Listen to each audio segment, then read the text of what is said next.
here for CAA football, the Blitz, as we continue. And he may go the distance. Terrence You're going to West. put yourself in a situation to win a lot of football games.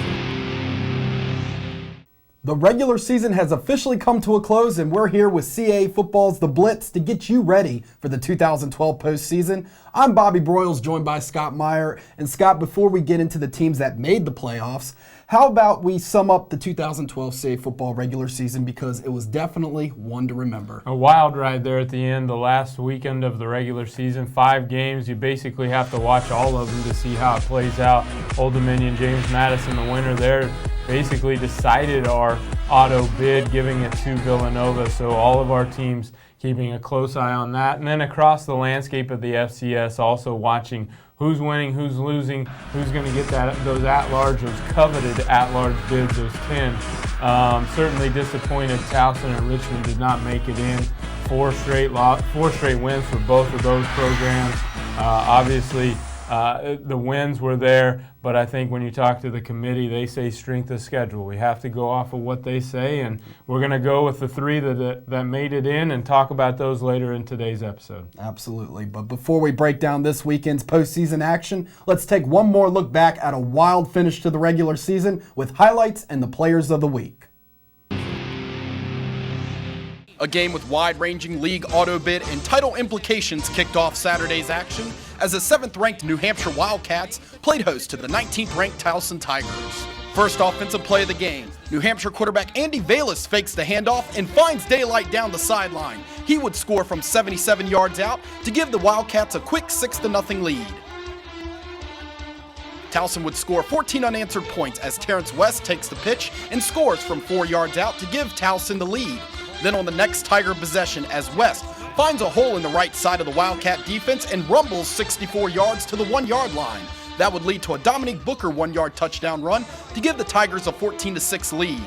The UNH offense would respond late in the first as Vallis scores his second touchdown on the ground, this time from 9 yards out to tie the game at 14. The Tigers would answer with 16 straight points to open the second quarter as quarterback Grant Enders connects with wide receiver Aaron Banks for 19 yards in the score. Then following a UNH fumble, it's Booker running in for his second touchdown on the ground as he dives towards the pylon to give the Tigers a 30-14 lead.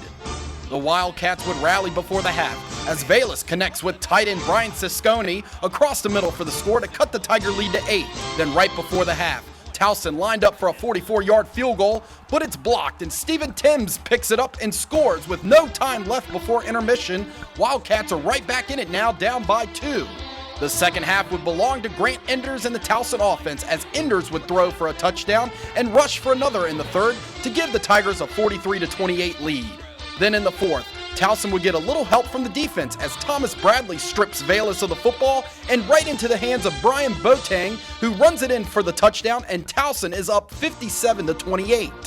Later in the fourth, Enders would cap off an impressive day by the Tigers with this 19-yard run as they racked up 64 points to keep their playoff hopes alive with a 64-35 win over UNH to improve to 7-4 overall and 5-2 in the CAA. In-state foes collide in front of a national audience Saturday night with huge playoff implications on the line as the 4th-ranked Old Dominion Monarchs faced off against the 13th-ranked JMU Dukes on the NBC Sports Network. Opening offensive possession for the Dukes, quarterback Justin Thorpe with an acrobatic play as he goes airborne from 9 yards out for the touchdown to give JMU the 7-0 lead. Now 7-3 JMU as Thorpe again drops back, eludes the rush, and takes off down the sideline for 45 yards inside the Monarch 20. That would lead to Thorpe's second touchdown run of the night from a yard out to give JMU a 14-3 lead. Second quarter, the Monarchs would get into the end zone for the first time as running back Colby Goodwin takes the handoff and goes up the middle for the touchdown to cut the JMU lead to 4. The Dukes would answer on the ensuing drive as Thorpe finds a wide-open Daquan Scott, and Scott explodes down the sideline and goes untouched for the 50-yard pitch and catch. JMU goes to the locker room up 21-10. ODU quarterback Taylor Heineke and the Monarchs would rally in the second half as Heineke connects with his receiver Nick Mayers in the corner of the end zone from 9 yards out to cut the JMU lead to 4 once again. Next Monarch drive, Heineke this time is intercepted by Jakari Jackson, who returns it all the way inside the Monarch 25. The Dukes would capitalize 2 plays later as Thorpe runs in for his 3rd rushing touchdown of the night JMU back up by double digits now. The Monarch offense would quickly strike back as Heineke looks deep for Antonio Vaughn and finds him for the 59-yard score. Monarchs back in it, down 28-24. Old Dominion would take its first lead of the game later in the third quarter as Heineke throws his third touchdown pass of the game, this time to Larry Pinkard to give ODU a 3-point lead. Heineke would put this game away in the final quarter with his fourth touchdown pass of the night and the second to Nick Mayers as the Monarchs knock off the JMU Dukes 38-28 and finish 10-1 overall and 7-1 in CAA play. Offensive Player of the Week goes to Towson running back Terrence West, who finished with 19 carries for a season-high 236 yards and 2 scores as Towson topped New Hampshire 64-35 to snap the Wildcats' 10-game home winning streak. Defensive Player of the Week goes to Villanova defensive back Ronnie Akins, who has secured a pair of key interceptions in the fourth quarter, picking off the first in the end zone on a Delaware red zone drive and returning the second for a 45-yard touchdown as the Wildcats knocked off rival Delaware 41-10. Special Teams Player of the Week goes to Delaware kick returner Michael Johnson, who returned a 94-yard kickoff return for a touchdown against the Wildcats on Saturday. Johnson's score was the first of his career and the 9th longest in school history.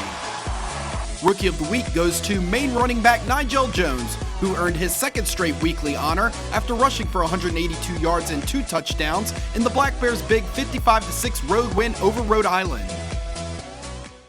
One team from the CAA will be in action in the first round of the FCS playoffs this weekend as the Villanova Wildcats travel to Long Island to take on 2013 CAA football member Stony Brook on Saturday at 3 o'clock.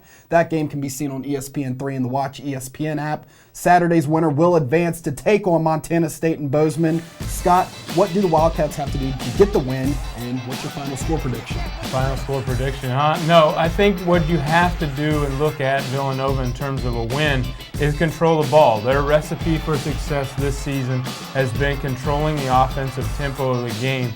I think largely you also have to count on your defense to help you in that regard. Get off the field, get the ball back to your offense. That's not a small task for them if you look at Stony Brook's success. Miguel Masonette running the football, quarterbacks and wide receivers also a big success there. Miguel Masonette actually comes from the CAA, played a year at Hofstra there before transferring over to Stony Brook, so interesting note there. I look for Villanova to be able to control the clock, get off the field defensively. They might win 33-27, I'll say that, and hopefully that's the case. All right, and other games in the Saturday's first round include Bethune-Cookman taking on Coastal Carolina, with the winner playing the number 4 seed Old Dominion. Who do you think we'll be seeing heading to Norfolk next weekend? I think it's easily the Monarchs will be facing Coastal Carolina. You take a look at that matchup. No matter if it's at Bethune-Cookman or Coastal Carolina, the MEAC schools struggle in the playoffs. It's just kind of been the case. Haven't won a game since 2003 or even going back further than that. So I picked Coastal Carolina in that one. Wagner and Colgate also squaring off, with the winner hitting the road to face off against Eastern Washington. Who do you got here? The team that's going to go out to Eastern Washington, I see Wagner winning that one only because of the home team. Both teams come in as the automatic bids, Wagner for the NEC and Colgate for the Patriot League. Both teams started off slow in the season and then reel off 8 and 7 straight wins. That's impressive, but I think Wagner comes out on top there. South Dakota State hosts Eastern Illinois in a rugged Midwestern matchup. The lucky winner then advancing to take on the defending national champions, the North Dakota State Bison, who looms in the same section as New Hampshire Wildcats, by the way. Who do you have in this contest? South Dakota State will take on North Dakota State in a Missouri Valley matchup there in that second round. I mean, if you look at the OVC and the teams that have advanced to the playoffs, none of which have advanced. The OVC hasn't won a game in the last 10 years in the playoffs. So easily South Dakota State, I think they might even roll in that game. Well, there you have it, CAA fans. As we get you ready for the 2012 FCS playoffs, we want to remind you to stay tuned to CAAfootball.com for all the latest information going on around the league, with postseason headlines and awards coming to the forefront. We also encourage you to check out our new official blog, CA Football blog. Every day is Saturday at cafootball.wordpress.com. Yeah, take a look at that new blog. Zach Burris does a great job in keeping up with the things on that blog. Look for some things in regards to the national honorees that are coming out. We'll also take a look inside of the process used to pick our all-conference honorees. Just came out earlier this week. Well, for Scott Meyer, I'm Bobby Broyles. Join us next week here on The Blitz as we get you set for the second round of the 2012 FCS playoffs.